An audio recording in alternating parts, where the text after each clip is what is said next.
Dear students, MCQs हैं which one of the following is found in plant cell only.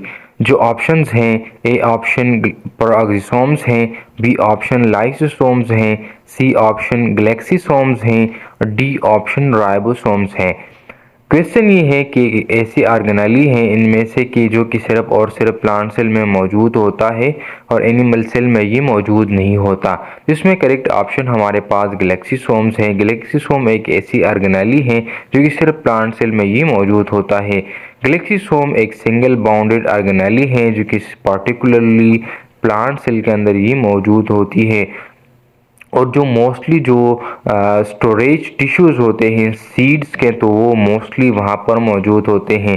यानी जो germinating seeds होते हैं जिनकी सीडलिंग हो रही होती है, तो इस दौरान वो तो ना सिंथेसिस कर रहा होता है और ना अपनी खुराक खुद तैयार कर सकता है।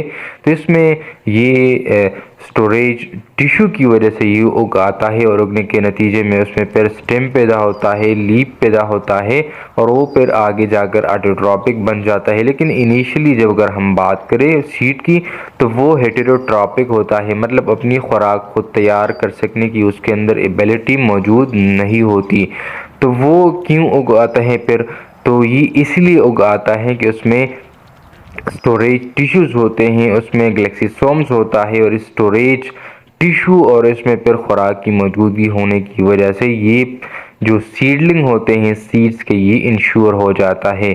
It is also present in filamentous fungi में भी ये मौजूद होता है, यीस्ट में भी ये मौजूद होता है और प्रोटोजुआ में भी ग्लेक्सिसोम्स मौजूद होती हैं।